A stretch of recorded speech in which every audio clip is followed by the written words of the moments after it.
Before I start this lesson, I'd like to give all praise and glory and honor to Yahweh, Ba'ashem, Yahshai, Ba'ashem, Rakakodash, double to the Apostle El's great millstone, who will the teacher, all shalom to the 144,000 men that especially can believe in this word in all true sincerity. Shalom to the men, women, and children that's tuning in and listening. Shalom to Israelite foreigners scattered abroad on all four corners of the earth. Shalom, yet again, and Lord willing, this video be edifying and cooking straight to the point. I'm doing another video of the plagues of Egypt. I lost track of how many parts this is, but this is the next part to it. So, continuing off, these plagues right here are symbolic too as well, because America is being hit with plagues too, but also it's a steady decline, you know? So, nonetheless, I'm going to get into it. This is Exodus chapter 9 and verse 18. Behold, tomorrow about this time I will cause it to rain very grievous hail, such hath not been in Egypt since the foundation thereof until now. Verse 19, send therefore and gather thy cattle and all that thou hast in the field, for upon every man, every beast shall be found in the field, and shall not be brought home. The hail shall come down, and they shall die. Basically, the prophets basically the Lord is speaking to Moses and Aaron and telling them this next plague is going to be a plague of hail. And you got to think, hail can be cracking windshields, breaking windows, leaving dents in cars, because when you look at hail, the way the Lord described this ain't just a light little hailstorm in the winter. No, this is something very, he said it in the latter verse 19, the hail shall come down upon them and they shall die. That means all the cattle and beasts in the field will die, because you got to think it had to be at least like a golf ball size of hail, you know. So anyway, this is verse 20, and he that feared the word of the Lord among the servants of Pharaoh made his servants and his cattle flee into the houses. So yeah, basically the Pharaoh. Well, let me see. Well, let me keep reading. In verse 21, and he that regarded not the word of the Lord left his servants and his cattle in the field. And verse 22, and the Lord hath said unto Moses, stretch forth thy hand towards heaven, that there may be rain, and there may be hail in all the land of Egypt, upon man, upon beast, and upon every herb of the field throughout the land of Egypt. And Moses stretched out forth his rod towards heaven, and the Lord sent thunder and hail, and the fire ran along the ground, and the Lord rained hail upon the land of Egypt. So, verse 24, so there was hail and fire mingled with hail, very grievous, such as there was none like it in all the land of Egypt ever since it became a nation. Verse 25, and the hail smote throughout all the land of Egypt was the field, both man and beast. The hail smote every herb of the field and break every tree of the field. Basically, the hail that was being hit, the hail that was raining down, it hit man, beast, everybody was getting it. Especially, and by everybody I mean all the Egyptians was getting it. So, and you have to realize, this ain't just, it's just rain. No, this is hail. Hail ain't nothing to play with. If you could physically put your hand out and hold your palm out and hand out outside when it's hailing, and you could literally pick it up. You could literally touch and grab it and pick it up. There have to be some big sizes of hail coming out the sky, you know. So let me go to this too.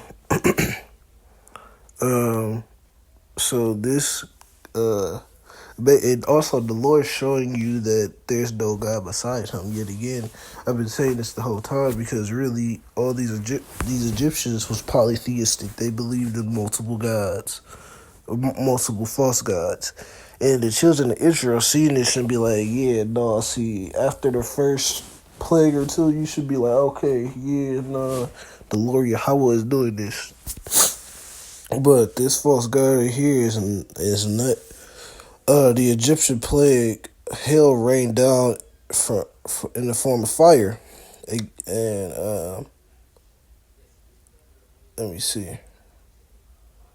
Uh, I read this again. Warning is given before the enactment of plagues take place. Pharaoh is warned of the impending doom that will be faced if he does not listen to the Lord and forget his own Egyptian gods and goddesses.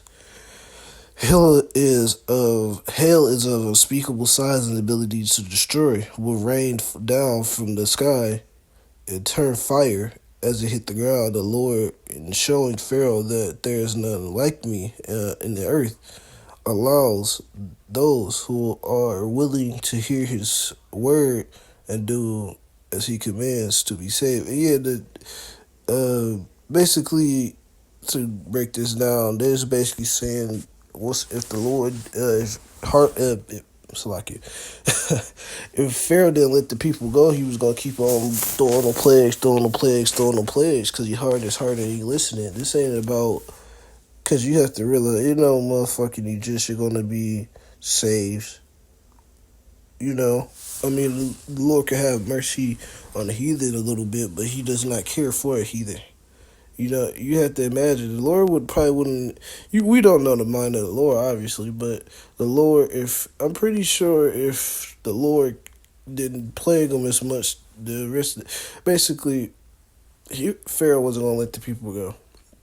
And you know how heathens are; they don't like to listen, they don't care.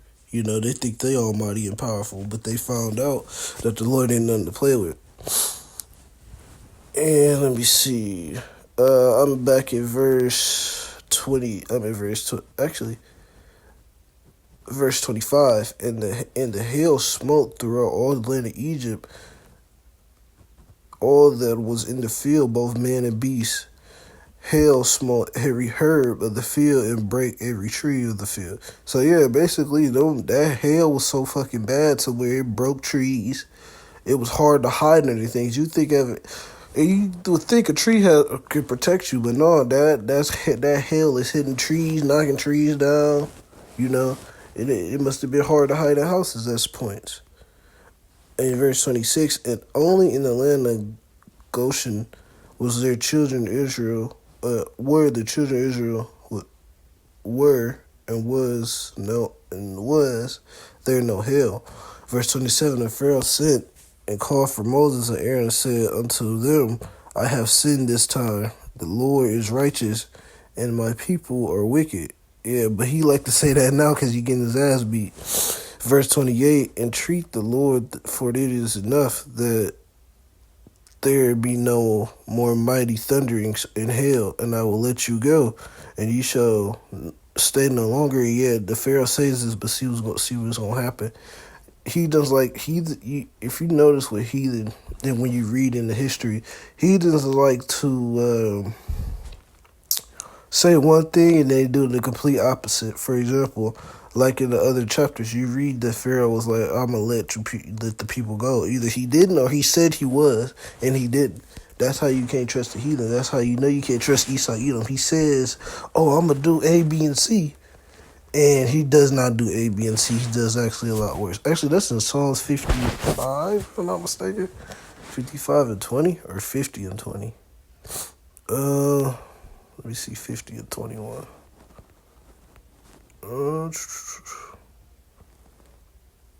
It must be 55 then. Because really, you shouldn't, you can't trust, you can't trust what a heathen say a vast majority of the time, because heathens are obviously after what they want. Let me see. Okay, this is Psalms chapter 55 verse 21. The words of his mouth were smoother than butter, but war was in his heart.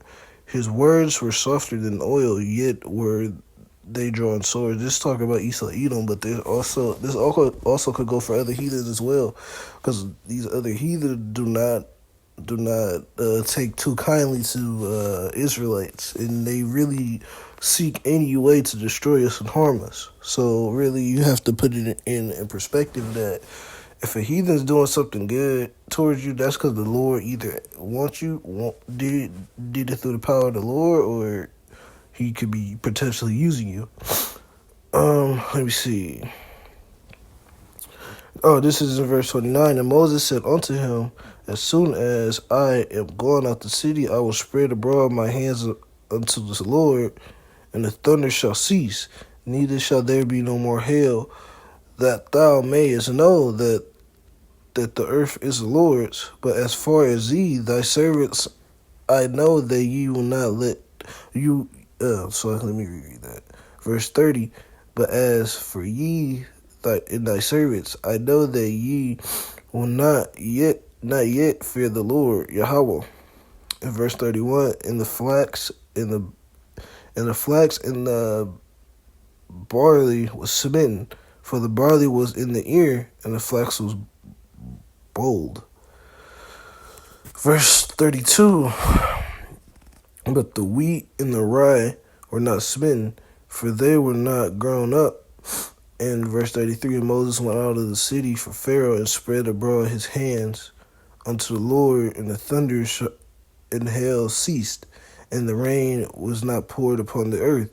And when Pharaoh saw the rain and hail and thunder cease, he sinned yet more and hardened his heart. So that's why I pulled out that Psalms 55 and 21, because basically at this, you see that how the Pharaoh is. He say one thing and then he contradict himself and do it a lot worse.